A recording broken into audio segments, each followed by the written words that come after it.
buat kalian absorb ke dalam diri kalian ya. Ya jadi dunia itu bergerak dalam kepentingan. Terkadang itu kita lebih baik buat diremehkan ya daripada dipandang. Terkadang itu kita lebih baik orang ngelihat kita itu kita cuma punya duit 100.000 daripada punya duit 100 juta. Ya, jadi nggak penting orang itu tahu kita punya duit berapa, nggak penting orang tahu seberapa powerful kita, ya nggak penting prestasi-prestasi ABCD kita gitu ya. Karena terkadang ya kita lebih baik buat diremehkan sama orang-orang yang ya kita ngomong dangerous gitu ya. Kenapa? Karena ketika kita diremehkan ya ruang gerak kita itu lebih bebas ya. Kita itu lebih bisa gerak kemana-mana. Sedangkan kalau kita dipandang, kita di look up tuh gitu ya.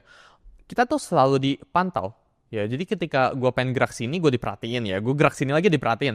Jadi lebih baik diremehkan daripada dipandang. Validasi itu hanya untuk orang-orang yang punya ego tinggi. Dan ego itu is a never ending game ya. Ego itu unlimited, itu sama kayak money ya. Money itu is a infinite game ya.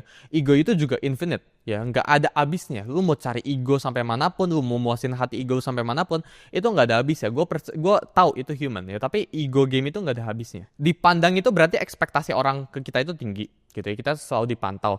Itu nggak pernah enak, itu cuma ego game, gue bilang dari tadi gitu ya. Gue percaya kalau kita jangan pernah kasih tahu berapapun yang kita hasilin ya. Kalau itu lebih ya, misal gue sharing 1M ya, terus lu yang nonton ngerasa oh anjir itu tinggi banget gitu ya, so itu hasilnya jauh lebih tinggi dari gue, lu bakalan iri gitu ya. Tapi kalau kurang ya, misal ini yang nonton gue ya amin, kan itu hasilnya 2 miliar, gue hasilnya 1 miliar, gue bilang guys gue hasilnya 1 miliar per bulan loh gitu ya. Kan tuh bahkan bilang ini Suli kecil banget gitu ya, lu bahkan anggap enteng gue, lu bakal ngejek-ngejek gue ke semua orang gitu ya. Tapi kalau sama, lu bakal lihat gue sebagai anjir, ini orang kompetitor, ini orang threat gitu ya. Itu bagaimana cara kita ngomong 90%an lebih orang itu berpikir ya. Orang itu jarang sekali bisa terinspirasi ya, tapi orang itu mental model frameworknya tuh kayak gitu ya. Orang itu gampang iri. Dunia itu penuh dengan keirian kita ngomongnya ya. Jadi never tell ya people how much you make ya, karena itu nggak ada untungnya buat kalian ya. Jadi buat apa kalian kasih tahu ke orang ya, buat ini hasil segini, gue bulan depan hasil segini, buat apa gitu ya. Itu nggak ada manfaatnya. Be grateful ya, but not satisfied ya. Maksudnya kayak gimana?